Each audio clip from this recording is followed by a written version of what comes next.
ইরানে যুক্তরাষ্ট্র ও ইসরায়েলের যৌথ হামলা, ৬টি শহরে ব্যাপক ধ্বংসযজ্ঞ, শতাধিক শিশু শিক্ষার্থী সহ প্রাণহানি বাড়ছে। পাল্টা ক্ষেপণাস্ত্র হামলা ইরানের। ঢাকা থেকে কাতার, দুবাই, সৌদি, বাহরাইন, কুয়েত সহ মধ্যপ্রাচ্যের সব ফ্লাইট বাতিল। অনাকাঙ্ক্ষিত ঘটনায় যাত্রীদের সহানুভূতি শাহজালাল কর্তৃপক্ষের।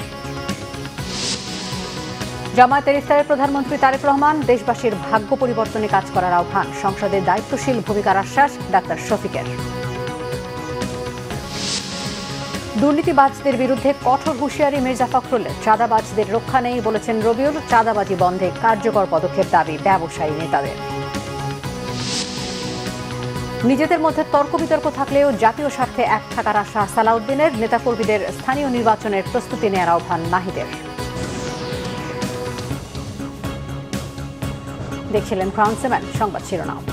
এবার বিস্তারিত। শুরুতেই আন্তর্জাতিক প্রসঙ্গ। শেষ পর্যন্ত যুদ্ধের ঘোষণা দিয়ে ইরানে বড় ধরনের হামলা চালিয়ে যাচ্ছে যুক্তরাষ্ট্র ও তার মিত্রদেশ ইসরায়েল।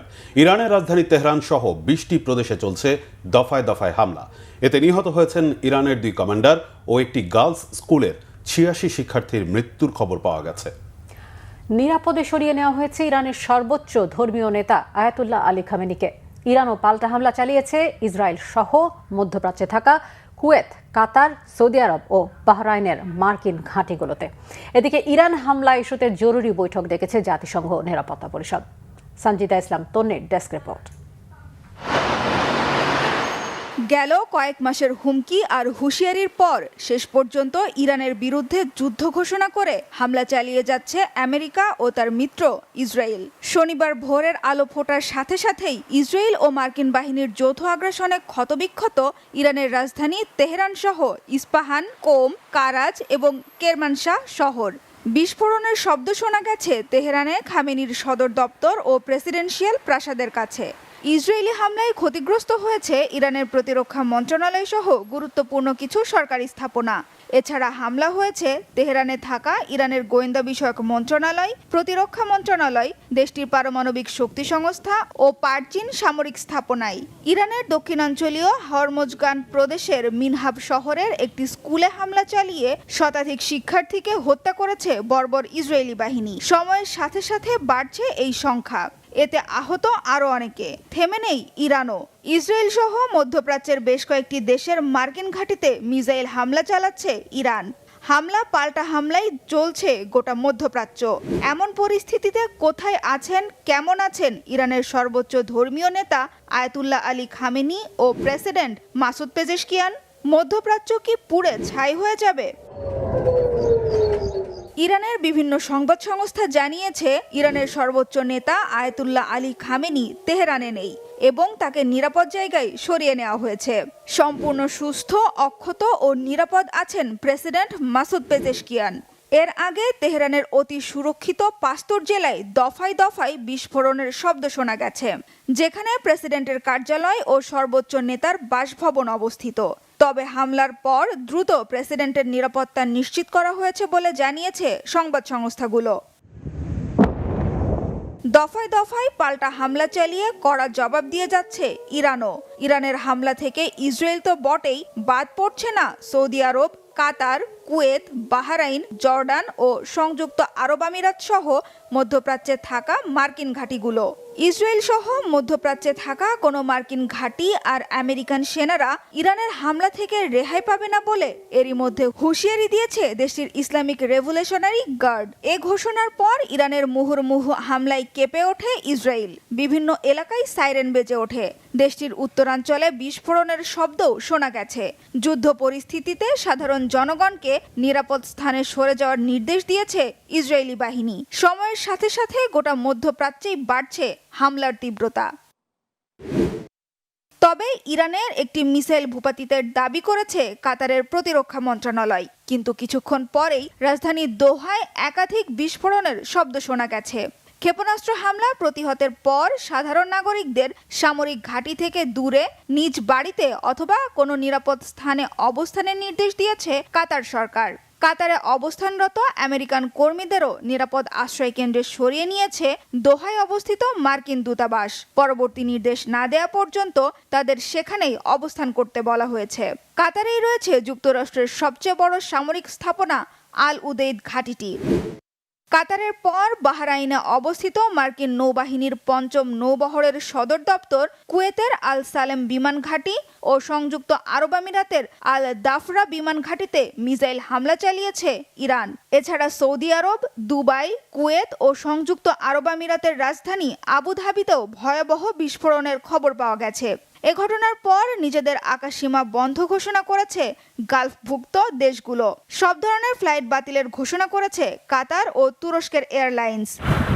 এর আগে শনিবার ভোরে ইরানের আগ্রাসন চালানোর কিছুক্ষণ পরই ইরানের খামেনি সরকারের পতন ঘটাতে প্রকাশ্য যুদ্ধের ঘোষণা দেন মার্কিন প্রেসিডেন্ট ডোনাল্ড ট্রাম্প। হামলার নাম দেন অপারেশন এপিক ফিউরি।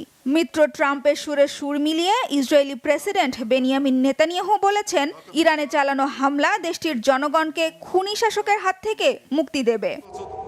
তবে যথারীতি ইরানের ওপর আমেরিকা ও ইসরায়েলের হামলার নিন্দা না জানালেও সৌদি আরব, বাহরাইন, কাতার, জর্ডান ও কুয়েত তাদের দেশের মার্কিন ঘাঁটিতে তেহরানের চালানো হামলার কড়া নিন্দা জানাতে ভোলেনি। একই পথে পশ্চিমারাও। মধ্যপ্রাচ্য জুড়ে ইরানের হামলার নিন্দা জানিয়েছে যুক্তরাজ্যও। মধ্যপ্রাচ্যের বিভিন্ন দেশে অবস্থানরত ব্রিটিশ রাষ্ট্রদূতদের নিরাপদ স্থানে সরে যাওয়ার নির্দেশও দিয়েছে। তবে ইরানের যৌথ হামলার নিন্দা জানিয়েছে রাশিয়া। যুক্তরাষ্ট্র অন্যায়ভাবে ইরানে হামলা চালিয়ে নিজের আসল রং দেখিয়ে দিয়েছে বলে মন্তব্য করেছে মস্কো। আর ইরানের হামলার ঘটনায় উদ্বেগ জানিয়েছেন ইউরোপীয় কমিশনের সভাপতি উর্সুলা ভন ডার লিয়েন।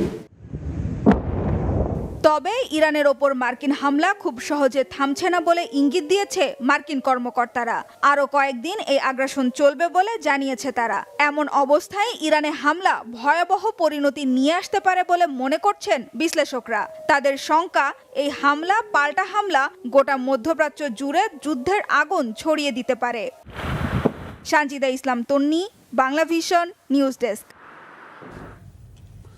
নিরাপত্তার কারণে বাংলাদেশ থেকে কাতার, দুবাই, সৌদি আরব, বাহরাইন ও কুয়েত সহ মধ্যপ্রাচ্যগামী সকল ফ্লাইট বন্ধের নির্দেশনা দিয়েছে বেসামরিক বিমান চলাচল কর্তৃপক্ষ। ইরানে মার্কিন ইসরায়েল যৌথ হামলা এবং মধ্যপ্রাচ্যের মার্কিন ঘাঁটি লক্ষ্য করে ইরানের পাল্টা হামলায় আঞ্চলিক নিরাপত্তা ঝুঁকি বেড়েছে। এ ঘটনায় মধ্যপ্রাচ্যের আকাশসীমা সাময়িকভাবে বন্ধ রয়েছে। এর জের ধরে বিমান বাংলাদেশ এয়ারলাইন্স ও ইউএস বাংলা ছাড়াও বিদেশি এয়ারলাইন্সগুলোর মধ্যপ্রাচ্যগামী সকল ফ্লাইট চলাচল আপাতত বন্ধ রয়েছে। এরই মধ্যে বাতিল হয়ে গেছে কয়েকটি ফ্লাইট। এদিকে উড়োজাহাজের বোর্ডিং সম্পন্ন করার পরও কয়েকটি ফ্লাইটের যাত্রীদের বিমান থেকে নামিয়ে আনা হয়। বাতিল, স্থগিত বা পুনর্নির্ধারিত ফ্লাইটের জন্য যাত্রীদের সহযোগিতা চেয়েছেন শাহজালাল বিমানবন্দরের পরিচালক group captain SM. Ragib Samad.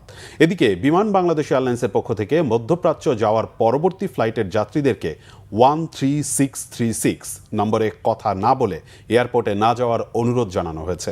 অন্য ফ্লাইটের যাত্রীদেরও সংশ্লিষ্ট এয়ারলাইন্সের সাথে যোগাযোগের পরামর্শ দিয়েছে সিভিল এভিয়েশন কর্তৃপক্ষ।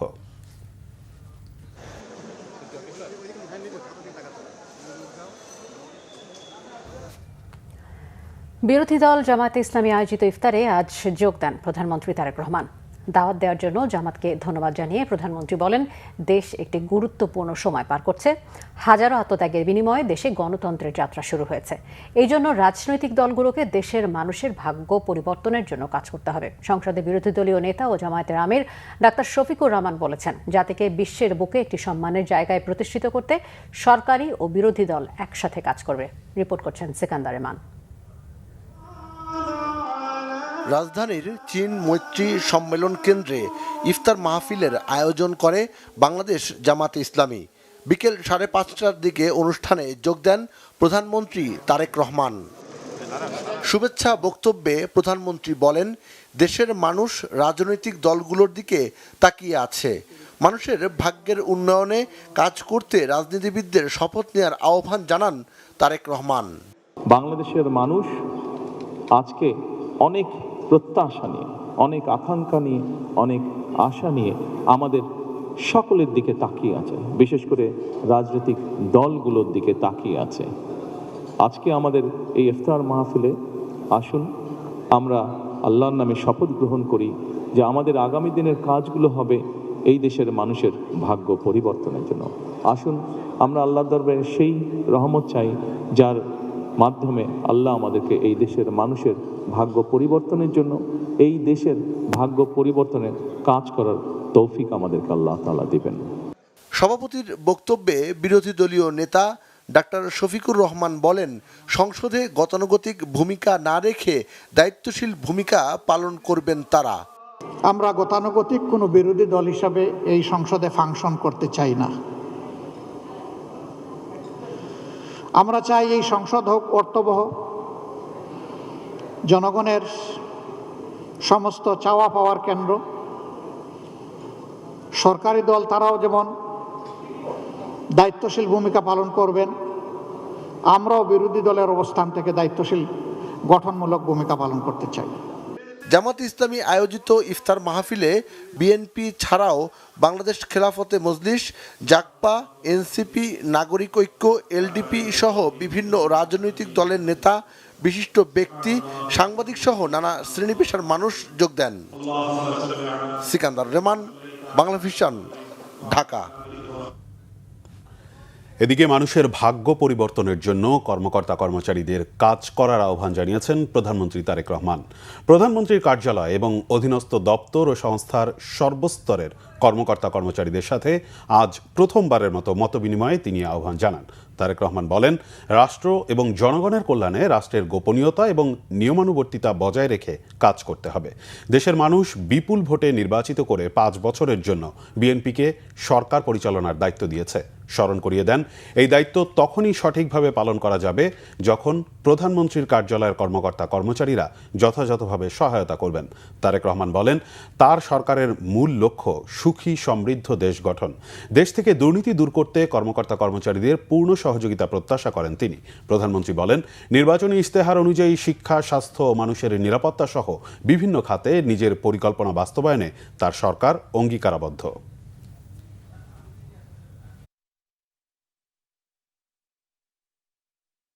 আপনাদের সকল কাছে আমার অনুরোধ থাকবে যে অবশ্যই আপনার স্ব অবস্থান থেকে যেখানে গোপনীয়তার বিষয় থাকবে সেখানে দয়া করে আপনারা রাষ্ট্রের স্বার্থে, জনগণের স্বার্থে গোপনীয়তা রক্ষা করবেন, যাতে করে দেশ, রাষ্ট্র কোনো বিব্রতকর অথবা এমন কোনো অবস্থায় না পড়ে যেখানে রাষ্ট্র ক্ষতিগ্রস্ত হতে পারে, দেশের মানুষ ক্ষতিগ্রস্ত হতে পারে। প্রত্যেকটি ডিপার্টমেন্টের ডিসিপ্লিনের কিছু রুলস এবং রেগুলেশন আছে। আমার প্রত্যাশা থাকবে আপনাদের কাছে সেই রুলস এবং রেগুলেশনগুলো, ডিসিপ্লিনের ক্ষেত্রে আমরা কঠোরভাবে মেনে চলার চেষ্টা করব। ডিসিপ্লিনগুলোকে আমরা যদি মেনে চলি, স্বাভাবিকভাবে এটি আস্তে আস্তে মানুষের মধ্যে এই জিনিসগুলো ছড়াতে শুরু করবে এবং আমাদের পক্ষে সম্ভব হবে জাতিকে একটি ডিসিপ্লিন জায়গায় নিয়ে আসার জন্য। আমার মনে হয় আমি যতটুকু বলতে চেয়েছি আপনাদের কাছে, আমি যতটুকু বোঝাতে চেয়েছি আপনাদের কাছে, আমি যতটুকু সহযোগিতা চেয়েছি আপনাদের কাছে, আগামী যে দিনগুলো আমাদের সামনে আসবে আমি দৃঢ়ভাবে আশাবাদী আপনাদের সকল রকম ইনশাল্লাহ সহযোগিতা আমি আপনাদের কাছে পাবো। আমার সরকার আপনাদের সকলের কাছে সহযোগিতা পাবে। আসুন আমরা সকলে যে যাবার অবস্থান থেকে আমরা কাজ করি, আমাদের এই দেশটিকে একটু হলেও যাতে আমরা পরিবর্তন করতে পারি ভালোর দিকে। দুর্নীতিবাজদের কোনো ছাড় নেই হুঁশিয়ারি দিয়েছেন এলজিআরডি মন্ত্রী ও বিএনপি মহাসচিব মির্জা ফখরুল ইসলাম আলমগীর। আইনমন্ত্রী অ্যাডভোকেট মোহাম্মদ আসাদুজ্জামান বলেছেন, কেবল ফ্যাসিস্ট নয়, দুর্নীতিবাজদের বিরুদ্ধেও নেওয়া হবে কঠোর ব্যবস্থা।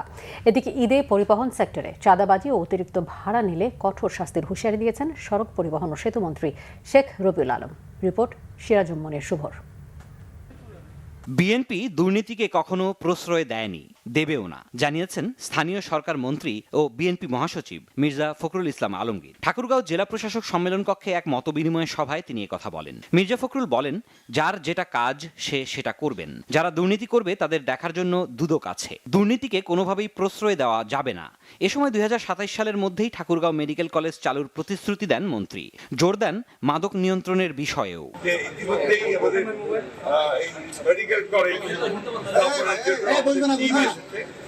ইতিমধ্যে তারা রেজিস্ট্রির কথা হয়েছে, তারা জমি থেকে আজকেই নির্ধারণ করবেন এবং তারা আশা করছেন যে 2027-এর মধ্যেই তারা এখানে ছাত্রভর্তি শুরু করতে পারবে। তো এটা আমাদের জন্য ঠাকুরের জন্য সন্দেহ ভালো খবর। আমরা বিভিন্ন বিষয়গুলো আলোচনা করেছি, আমরা সবচেয়ে বেশি জোর দিয়েছি মাদক নিয়ন্ত্রণের জন্য। এবার অন্য যে কোনো সময়ের চেয়ে ঈদযাত্রা স্বস্তির ও নিরাপদ হবে বলে জানিয়েছেন সড়ক পরিবহন ও সেতুমন্ত্রী শেখ রবিউল আলম। সকালে নারায়ণগঞ্জে বিআইডব্লিউটি এর নির্মাণাধীন ভবন পরিদর্শনের সময় তিনি একথা বলেন। রবিউল আলম বলেন, পরিবহন সেক্টরে চাঁদাবাজি ও অতিরিক্ত ভাড়া আদায় করলে ফৌজদারি অপরাধ হিসেবে ব্যবস্থা নেওয়া হবে। এজন্য সব ধরনের প্রস্তুতি নেওয়া হয়েছে। সবকিছু আশা করছি এবার ঠিক থাকবে। গতবার মোটামুটি একটা স্বস্তির যাত্রা হয়েছে, এবার তার চেয়ে আরও বেশি মনোযোগী এবং আরও বেশি আপনার তৎপর থাকবে সব সংস্থাগুলি, বিশেষ করে ট্রাফিক বিভাগ, তারপর রয়েছে আমাদের নৌতে কোস্টগার্ড আছে, নৌ পুলিশ আছে, আনসাররা আছে, তারা কাজ করবে এবং আমাদের যে টিম আছে তারাও সার্বক্ষণিক থেকে নিশ্চয়ই অবাধ যাত্রা নিশ্চিত করবে। পরিবহন সেক্টরকে মেসেজ আমরা দিয়েছি, আমি ডেকে বসেছি, কোনো ভাড়া বাড়বে না, আর যারা এইভাবে ভাড়া বাড়ানোর চেষ্টা করবে তাদের বিরুদ্ধে কঠোর ব্যবস্থা নেওয়া। সরকার আইনসঙ্গতভাবে ফ্যাসিস্টদের বিচার করতে বদ্ধপরিকর, জানিয়েছেন আইন, বিচার ও সংসদ বিষয়ক মন্ত্রী অ্যাডভোকেট মোহাম্মদ আসাদুজ্জামান। বলেন, দুর্নীতি করলে শাস্তি পেতে হবে সরকারি দপ্তরের কর্মকর্তাদেরও। সকালে ঝিনাইদহ জেলা প্রশাসকের সম্মেলন কক্ষে সরকারি দপ্তরের প্রধানদের সাথে মতবিনিময় করছিলেন তিনি। আইনমন্ত্রী বলেন, দুর্নীতিবাজ কর্মকর্তাদের শুধু চাকরি যাবে না, কঠিন সাজাও ভুগতে হবে। বাংলাদেশের রক্তের সিঁড়ি বেয়ে ফ্যাসিস্টদের পতন ঘটানো হয়েছে। বাংলাদেশ গণতান্ত্রিক অগ্রযাত্রায় মহাসড়কে উঠেছে। সরকার আইনসঙ্গতভাবে ফ্যাসিস্টদের বিচার করতে বদ্ধপরিকর। যদি কোনো দুর্নীতির আশ্রয় কেউ নেয়, শুধু তার চাকরি যাবে, ডিপার্টমেন্টাল প্রসিডিং হবে, সেটা হবে না, সাথে তার বিরুদ্ধে একটা দুর্নীতির মামলাও হবে। সিরাজুম মনির শুভ, বাংলা ভিশন। প্রথম আলোতে হামলার ঘটনার মধ্য দিয়ে সারা পৃথিবীর কাছে দেশের ভাবমূর্তি নষ্ট করা হয়েছে বলে মন্তব্য করেছেন স্বরাষ্ট্রমন্ত্রী সালাউদ্দিন আহমেদ। এ ঘটনায় 2 মাসের মধ্যে তদন্ত শেষ করে অভিযোগপত্র জমা দিতে সংশ্লিষ্ট সংস্থাকে নির্দেশ দেওয়ার কথাও জানান তিনি। পররাষ্ট্রমন্ত্রী খলিলুর রহমান বলেছেন, এমন তাণ্ডব সভ্য সমাজের অংশ হতে পারে না, আর গণমাধ্যমের সর্বোচ্চ স্বাধীনতা নিশ্চিত করা হবে বলে জানিয়েছেন তথ্য ও সম্প্রচার মন্ত্রী জহিরুদ্দিন স্বপন। শনিবার প্রথম আলো অফিস পরিদর্শন শেষে এসব কথা বলেন তারা। উগ্রবাদীদের হামলার শিকার প্রথম আলো ভবনে চলছে ব্যতিক্রমী শিল্পকর্ম প্রদর্শনী আলো। প্রদর্শনীর 11তম দিনে কাওরান বাজারে প্রথম আলো ভবন ঘুরে দেখেন স্বরাষ্ট্রমন্ত্রী সালাউদ্দিন আহমেদ, পররাষ্ট্রমন্ত্রী ডক্টর খলিলুর রহমান, তথ্যমন্ত্রী জহিরুদ্দিন স্বপন, উপদেষ্টা ডক্টর মাহদি আমিন ও ডক্টর জাহেদুর রহমান সহ বিশিষ্টজনেরা। পরে স্বরাষ্ট্রমন্ত্রী সালাউদ্দিন আহমেদ বলেন, সাম্প্রদায়িক উগ্রবাদী শক্তি দেশের অগ্রযাত্রাকে বাধাগ্রস্ত করতে প্রগতির দড়ি টেনে ধরতে চায়। এসব অপচেষ্টা রুখে দিতে সরকার বদ্ধপরিকর। এ সময় পররাষ্ট্রমন্ত্রী বলেন, এই হামলার ঘটনায় স্থানীয় কূটনীতিক মহল ও বিদেশে দেশের ভাবমূর্তি ক্ষুণ্ণ হয়েছে। আর তথ্যমন্ত্রী বলেন, ব্যালটবিহীন সরকারের আমলে গণমাধ্যমের উপর যেমন হামলা হয়েছে, এই সরকারের আমলে তেমনটি হবে না। আগামী 2 মাসের মধ্যে তদন্ত কার্যক্রম, সুষ্ঠু তদন্ত কার্যক্রম সমাপ্ত করে চার্জশিট দাখিলের জন্য নির্দেশনা দিয়েছি। তারপরে বিচারিক প্রক্রিয়া শুরু হবে, সেটা আদালতের ব্যাপার। আমরা সেই বিচারিক কার্যক্রমে সকলের সহযোগিতা চাইব, যাতে দৃষ্টান্তমূলক সাজা হয় এবং এই জাতীয় ঘটনা ভবিষ্যতে আমাদেরকে না দেখতে হয়, এই জাতিকে না দেখতে হয়। এই ঘটনার মধ্য দিয়ে সারা পৃথিবীর কাছে আমাদের মান ক্ষুণ্ণ হয়েছে, আমরা লজ্জিত হয়েছি। আমরা আজকে একটা প্রতিজ্ঞা করতে পারি যে এই ধরনের ঘটনা আমাদের দেশে আর ঘটবে না, এবং এই প্রতিজ্ঞাটি সারা সমাজকে করতে হবে। বিএনপির যে ম্যান্ডেট, এই ম্যান্ডেট বাংলাদেশের ইতিহাসে সবচেয়ে শক্তিশালী ম্যান্ডেট, এবং সরকারের পক্ষ থেকে মাননীয় স্বরাষ্ট্রমন্ত্রী যে কথাটি বললেন, আমরা আমাদের কথাটুকু রাখবো।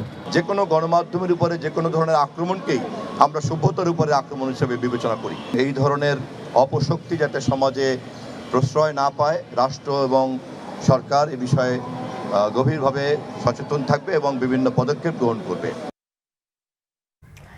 যদি দল মনোনয়ন দেয় তাহলেই ঢাকা দক্ষিণ সিটি কর্পোরেশন নির্বাচনে অংশ নেবেন বলে জানিয়েছেন মুক্তিযুদ্ধ বিষয়ক প্রতিমন্ত্রী ইশরাক হোসেন। বলেন, সামাজিক যোগাযোগ মাধ্যমে যা লিখেছেন তা ব্যক্তিগত অভিপ্রায়।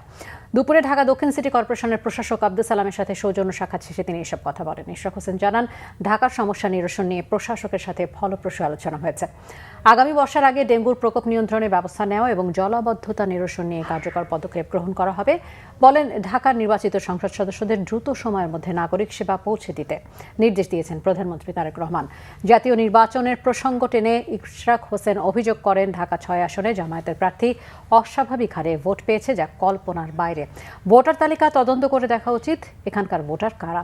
কোথা থেকে এসেছে। ঢাকা 4 ও 5 আসনে বিএনপির প্রার্থীদের পরিকল্পিতভাবে হারানোর ক্ষেত্রে ইন্টারিম সরকারের কেউ কেউ সহযোগিতা করেছেন বলেও অভিযোগ করেন ইশরাক হোসেন।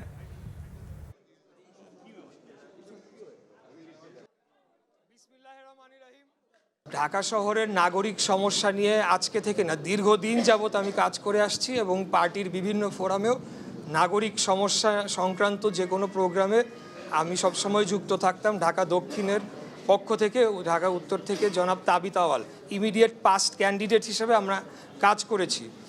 আমি যেটা সামাজিক মাধ্যমে বলেছি সেটা আমার ব্যক্তিগত অভিপ্রায়, তবে আপনাদের একটা জিনিস মাথায় রাখতে হবে, যেটা অবশ্যই সামাজিক মাধ্যমে হয়তো পুরাটা এইভাবে লেখা যায় না, তার আগে পরে কিন্তু অনেকগুলা কথা রয়েছে। যদি দল আমাকে মনোনয়ন দেয় এবং যদি দল মনে করে যে আমি নির্বাচন করব এবং অন্য কেউ করবেন না, তাহলে পরেই আমি নির্বাচনে অংশগ্রহণ করতে পারি। রাজনীতিতে চাঁদাবাজির কোনো স্থান নেই, এটি একটি সামাজিক ক্ষত বলে মন্তব্য করেছেন এফবিসিসিআইয়ের প্রশাসক মোহাম্মদ আব্দুর রহিম খান। তিনি বলেন, 18 মাসের অনির্বাচিত সরকারের সময়েও চাঁদাবাজির অভিযোগ ছিল, যা ব্যবসা বাণিজ্যে প্রভাব ফেলেছে। নির্বাচন পরবর্তী সময়ে স্থিতিশীল ও ব্যবসা বান্ধব পরিবেশ গড়তে চাঁদাবাজি বন্ধে কার্যকর পদক্ষেপের দাবি জানিয়েছেন ব্যবসায়ী নেতারা। বিস্তারিত সৈকত সাদিকের প্রতিবেদনে। ব্যবসায়িক আস্থা গড়ে উঠে আইনের শাসন ও স্থিতিশীল পরিবেশের উপর। তবে সাম্প্রতিক বছরগুলোতে কঠোর মুদ্রানীতি, দেশের আইন শৃঙ্খলা পরিস্থিতির অবনতি সহ নানা চ্যালেঞ্জে অর্থনৈতিক প্রবৃদ্ধির গতি কমেছে। বেসরকারি খাতের সম্প্রসারণেও এর প্রভাব ফেলেছে। নির্বাচন পরবর্তী এমন প্রেক্ষাপটে সমষ্টিক অর্থনীতির স্থিতিশীলতার পাশাপাশি নিরাপদ ব্যবসা পরিবেশের নিশ্চিত করার উপর জোর দিয়েছেন ব্যবসায়ী নেতারা। Dhaka chamber of commerce and industries আয়োজিত মতবিনিময় সভায় উঠে আসে চাঁদাবাজি, অনিয়ম, দুর্নীতি, প্রশাসনিক জটিলতার নানা বিষয়। অবৈধ চাঁদাবাজি, অনিয়ম, দুর্নীতি, প্রশাসনিক জটিলতা ও দীর্ঘসূত্রিতা ব্যবসা পরিচালনার প্রতিবন্ধকতা সৃষ্টি করেছে। এসব সমস্যা ব্যবসার ব্যয় বাড়ায় এবং দেশীয় ও বৈদেশিক বিনিয়োগ নিরুৎসাহিত করে। তাই সংশ্লিষ্ট আইন প্রয়োগকারী সংস্থা, নীতি নির্ধারক প্রতিষ্ঠান এবং অর্থনৈতিক মন্ত্রণালয়গুলোর সমন্বিত উদ্যোগ অত্যন্ত প্রয়োজন। এইখানে ব্যবসা বাণিজ্যের ক্ষেত্রে কেউ যদি প্রতিযোগিতার পরিপন্থী কোনো কর্মকাণ্ডে কেউ নিয়োজিত হয়, সেটা প্রতিহত করাই আমাদের কাজ।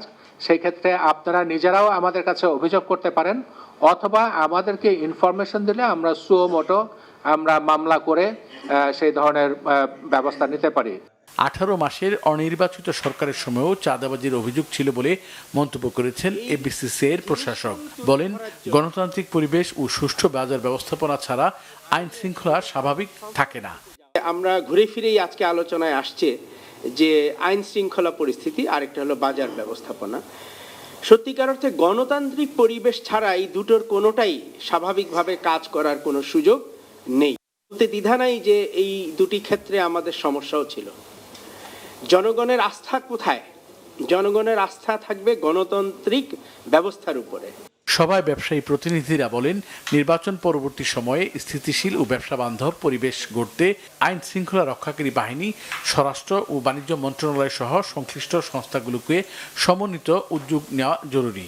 বিশ্বের বিভিন্ন দেশ, এমনকি প্রতিবেশী দেশেও, ইন্ডিয়াতেও জিনিসপত্রের দাম কমে যায়, কাপড় চোপড়ের দাম কমে।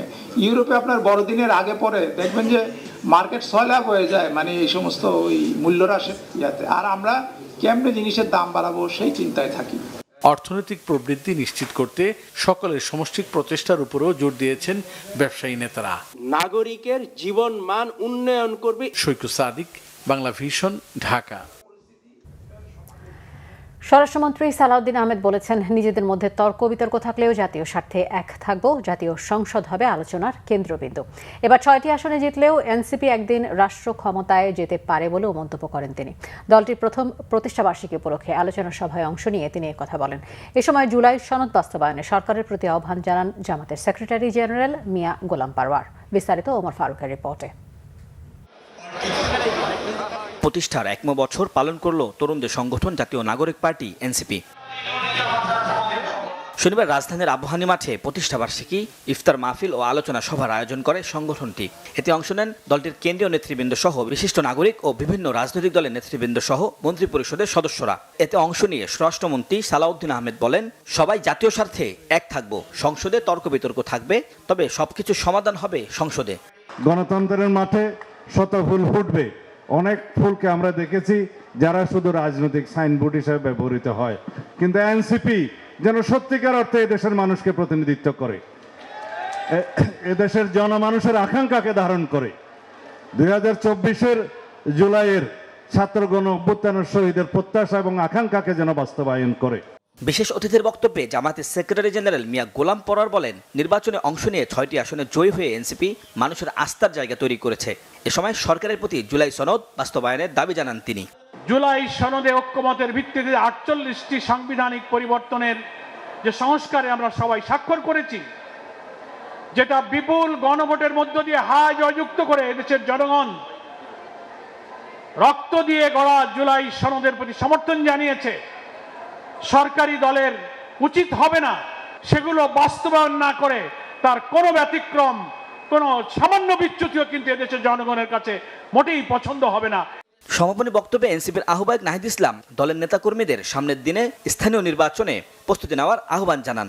সামনে স্থানীয় সরকার নির্বাচন, আমরা স্থানীয় সরকার নির্বাচন দ্রুত হবে সেই প্রত্যাশা রাখবো। সারা দেশে এনসিপির প্রতি আহ্বান থাকবে যে আপনারা স্থানীয় সরকার নির্বাচনের প্রস্তুতি নেন। তৃণমূল সংগঠনকে আমরা শক্তিশালী গড়ে তুলতে চাই। এবারে নির্বাচনে 6টি আসন আমরা বিজয় লাভ করেছি, আমরা এটাতেই সন্তুষ্ট নই। আমরা সামনের দিনগুলোতে আমাদের এই অর্জনকে আমরা বৃদ্ধি করব। বিগত সময় সকল গণহত্যার বিচারের দাবিতে এনসিপি সরব থাকবে বলেও জানান নাহিদ ইসলাম। ওমর ফারুক, বাংলা ভিশন, ঢাকা। যুক্তরাষ্ট্রের সাথে বাণিজ্য চুক্তিতে চরম বৈষম্যের শিকার হয়েছে বাংলাদেশ, বলেছে Centre for Policy Dialogue CPD.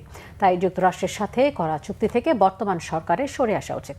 সংস্থাটি মনে করে বড় কাঠামোতে যাবার মতো আর্থিক অবস্থা নেই, তাই বড় প্রজেক্টে ধীরে চলনীতিতে চলা উচিত সরকারের। শনিবার রাজধানীতে নতুন সরকারের অর্থনৈতিক ও সামাজিক খাতে নীতি ও প্রশাসনিক সিদ্ধান্ত বিষয়ক মিডিয়া ব্রিফিং করে সিপিডি। গবেষণা প্রতিষ্ঠানটির মতে বিদায় বেলায় মার্কিন যুক্তরাষ্ট্রের সাথে একটি বৈষম্যমূলক বাণিজ্য চুক্তি করে গেছে অন্তর্বর্তী সরকার। এটি কোনোভাবেই বাংলাদেশের জন্য লাভজনক নয়, এই চুক্তি দেখে হতভম্ব ও স্তম্ভিত সিপিডি। এ সময় সিপিডির গবেষণা পরিচালক ডক্টর খন্দকার গোলাম মোয়াজ্জেম বলেন, দুর্বল ও অস্বচ্ছ প্রক্রিয়ায় নতুন গভর্নর নিয়োগ দেওয়া হয়েছে। সদ্য বিদায়ী গভর্নরকে রেখে দেওয়া হলে অর্থনীতি লাভবান হতো বলে মত তার। ইরানের ওপর মার্কিন ইসরায়েলের হামলা মূল্যস্ফীতিকে বাড়িয়ে দেবার শঙ্কা তৈরি করেছে বলেছেন সিপিডির গবেষণা পরিচালক। সড়ক পরিবহন ও সেতুমন্ত্রী শেখ রবিউল আলম বলেছেন, মানুষের যাতায়াত সহজ করতে একটি গ্রহণযোগ্য উপায়ে ফুটপাত দখলমুক্ত করা হবে। শনিবার বিকেলে ঢাকা দক্ষিণ সিটি কর্পোরেশন এলাকার 18 নম্বর ওয়ার্ডে নিউ মার্কেট ফুট ওভারব্রিজ উদ্বোধনকালে একথা বলেন তিনি। নতুন এই ওভারব্রিজের মাধ্যমে নিউ মার্কেটের ক্রেতারা স্বাচ্ছন্দ্যে ও ঝুঁকিমুক্তভাবে যাতায়াত করতে পারবেন বলেও জানান তিনি। ব্রিজের ওপরে বা আশপাশে যাতে কোনো হকার বসতে না পারে সে হুঁশিয়ারিও দেন রবিউল আলম। এই সময় নিউ মার্কেট এলাকার সড়কগুলোকে জনগণের চলাচলের উপযোগী করতে যত্রতত্র দোকান বসানো বন্ধ করতে ব্যবসায়ীদের আহ্বান জানান ঢাকা দক্ষিণ সিটি কর্পোরেশনের প্রশাসক আব্দুস সালাম। ঈদের পর মার্কেট মালিকদের সাথে আলোচনা করে হকারদের বিষয়ে সিদ্ধান্ত নেওয়া হবে বলেও জানান তিনি। ব্যবসায়ী ভাইদেরকে বলবো, জনগণের চলাচলের জন্য যে রাস্তা, সেই রাস্তা যেন উন্মুক্ত থাকে। যত্রতত্র সব জায়গায় যদি আপনারা দোকান খুলে বসেন, হকারদের জায়গা করে দেন, তাহলে সাধারণ মানুষের যে ভোগান্তি সেই বিষয়টা আপনাদেরকে মনে রাখতে হবে। তার নিচে তার আশেপাশে কোনো অবস্থাতে, কোনো রেফারেন্সে, কোনো অবস্থাতে সেটা গ্রহণ করা হবে না। ফুটপাত নিয়ন্ত্রণ করে একান্তই দরকার। এটা দারুণভাবে মানুষের চলাচলকে ব্যাহত করছে, যানজট সৃষ্টি করছে। আমরা এটা পরিকল্পিতভাবে সেটা করতে চাই, পর্যায়ক্রমে করতে চাই। দীর্ঘদিন ধরে বেহাল দশা রাজধানীর পরিবাগের ফুট ওভারব্রিজের। প্রতিদিন হাজারো পথচারীর ব্যবহৃত এই ব্রিজ এখন মৃত্যু ফাঁদ। অনেকটাই পরিত্যক্ত ফুট ওভারব্রিজটি গেল 1 বছরেও বেশি সময় ধরে অকেজো হয়ে পড়লেও মেরামতের বালাই নেই কর্তৃপক্ষের। অবহিত করার পর দ্রুত পদক্ষেপ নেওয়ার আশ্বাস দক্ষিণ সিটি কর্পোরেশনের নতুন প্রশাসক আব্দুস সালামের। আল মাসুম সবুজের তোলা ছবিতে শুভ মাহফুজের রিপোর্ট।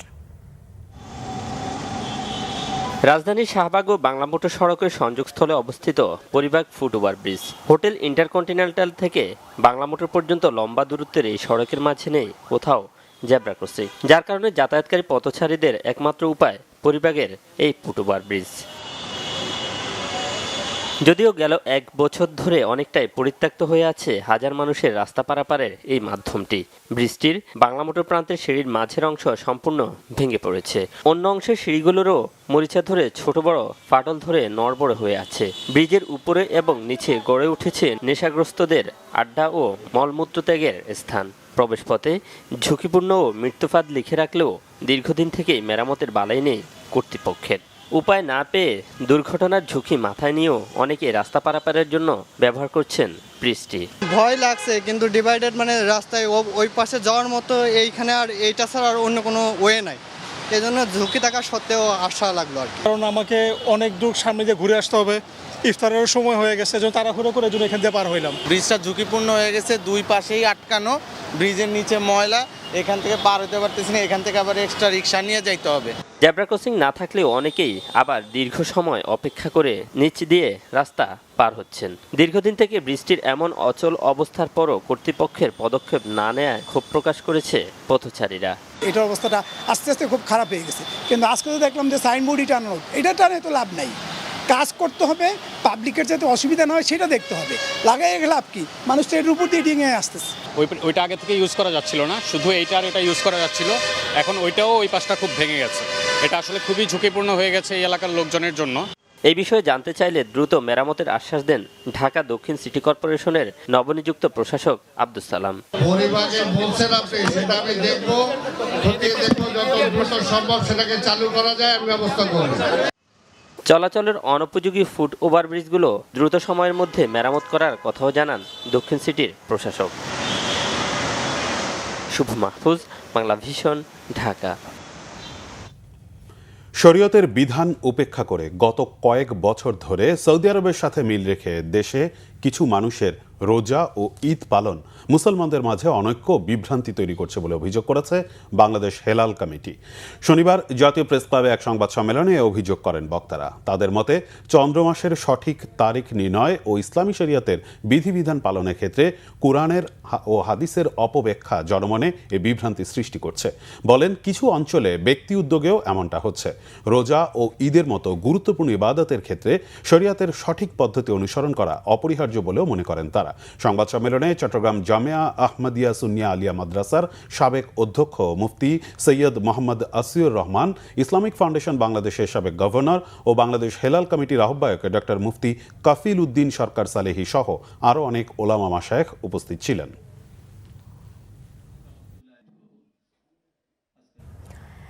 নরসিংদীর মাধবদীতে ধর্ষণের ঘটনা ধামাচাপা দিতেই পরিকল্পিতভাবে কিশোরীকে হত্যা করা হয়েছে বলে জানিয়েছে পুলিশ। সকালে নরসিংদী পুলিশ সুপার কার্যালয়ে সংবাদ সম্মেলন করে এই তথ্য জানান পুলিশ সুপার মোহাম্মদ আবদুল্লাহ আল ফারুক। বলেন, এই ঘটনায় সবশেষ শনিবার রাতে প্রধান আসামি নুরা ও তার সহযোগী হযরত আলীকে গ্রেফতার করা হয়েছে। এ নিয়ে মামলায় মোট গ্রেপ্তারের সংখ্যা দাঁড়ালো 7 জনে। ঘটনার সাথে জড়িত অন্য আসামিদের গ্রেপ্তারে অভিযান অব্যাহত রয়েছে বলে জানিয়েছেন তিনি। গ্রেফতারকৃতদের রিমান্ড আবেদন সহ রবিবার আদালতে হাজির করা হবে। এজাহারের নাম ছিল 9 জন আসামি, এর সাথে ধর্ষণ এবং খুনের সাথে জড়িত ছিল 4 জন। এছাড়াও এই ঘটনাকে কেন্দ্র করে সালিশ বৈঠকে জড়িত ছিল আরো 5 জন। টোটাল 9 জন আসামি নাম এজাহারভুক্ত ছিল। তাদের মধ্যে আমরা 4 জন ধর্ষণকারীকেই গ্রেপ্তার করতে নরসিংদী জেলা পুলিশ সক্ষম হয়। পাশাপাশি যারা সালিশ করেছিল তাদের মধ্যে আমরা 3 জনকে ইতিমধ্যে গ্রেপ্তার করেছি। অর্থাৎ ধর্ষণ এবং খুন সহ সালিশ যারা করেছে মোট আসামি ছিল 9 জন, তার মধ্যে আমরা 7 জনকে গ্রেপ্তার করতে সক্ষম হয়েছি। আমরা মেডিকেল রিপোর্ট পেলে আমরা নিশ্চিত হব যে ধর্ষণ সহ খুন হয়েছে কিনা। আগামী হজ পালনে হাজিদের যাতে কোনো রকম সমস্যা না হয় এবং সুন্দরভাবে হজ পালন করে তারা যেন দেশে ফিরতে পারেন সেদিকে সতর্ক থাকার আহ্বান জানিয়েছেন ধর্মমন্ত্রী কাজী শাহ মোফাজ্জল হোসাইন। শনিবার রাজধানীর রমনায় পুলিশ কনভেনশন হলে রমজান উপলক্ষে হজ এজেন্সিস অ্যাসোসিয়েশন অব বাংলাদেশ হাবের পক্ষ থেকে আলোচনা সভা, দোয়া ও ইফতার মাহফিল অনুষ্ঠানে তিনি আহ্বান জানান। অনুষ্ঠানে সভাপতিত্ব করেন হাবের সভাপতি সৈয়দ গোলাম সরওয়ার। এদিকে রাজধানীতে ভাটারা থানা বিএনপির উদ্যোগে ইফতার ও দোয়া মাহফিল অনুষ্ঠিত হয়েছে। এতে প্রধান অতিথি ছিলেন ঢাকা 18 আসনের সংসদ সদস্য SM জাহাঙ্গীর হোসেন। ইফতারের আয়োজন করেন ভাটারা থানা বিএনপির যুগ্ম আহ্বায়ক মোহাম্মদ রেজাউল করিম।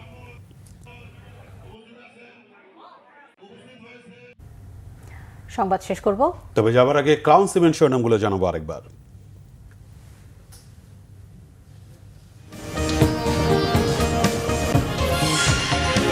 ইরানে যুক্তরাষ্ট্র ইসরায়েলের যৌথ হামলা, 6টি শহরে ব্যাপক ধ্বংসযজ্ঞ, শতাধিক শিশু শিক্ষার্থী সহ প্রাণহানি বাড়ছে। পাল্টা ক্ষেপণাস্ত্র হামলা ইরানের। ঢাকা থেকে কাতার, দুবাই, সৌদি, বাহরাইন, কুয়েত সহ মধ্যপ্রাচ্যের সব ফ্লাইট বাতিল। অনাকাঙ্ক্ষিত ঘটনায় যাত্রীদের সহানুভূতি শাহজালাল কর্তৃপক্ষের। জামায়াতের ইফতারে প্রধানমন্ত্রী তারেক রহমান, দেশবাসীর ভাগ্য পরিবর্তনে কাজ করার আহ্বান। সংসদে দায়িত্বশীল ভূমিকার আশ্বাস ডাক্তার শফিকের। দুর্নীতিবাজদের বিরুদ্ধে কঠোর হুঁশিয়ারি মির্জা ফখরুলের, চাঁদাবাজদের রক্ষা নেই বলেছেন রবিউল। চাঁদাবাজি বন্ধে কার্যকর পদক্ষেপ দাবি ব্যবসায়ী নেতাদের। নিজেদের মধ্যে তর্ক বিতর্ক থাকলেও জাতীয় স্বার্থে এক থাকার আশা সালাউদ্দিনের। নেতাকর্মীদের স্থানীয় নির্বাচনের প্রস্তুতি নেওয়ার আহ্বান নাহিদের। এই ছিল এখনকার মতো। পরের সংবাদ রাত 1টায় দেখার আমন্ত্রণ রইল। এছাড়া বাংলাভিশন সংবাদ ও সংবাদ সংশ্লিষ্ট অনুষ্ঠান দেখতে ভিজিট করুন www.bbnews24.com ও facebook.com/banglavishnnews এবং সাবস্ক্রাইব করুন youtube.com/banglavishnnews। ধন্যবাদ। শুভরাত্রি।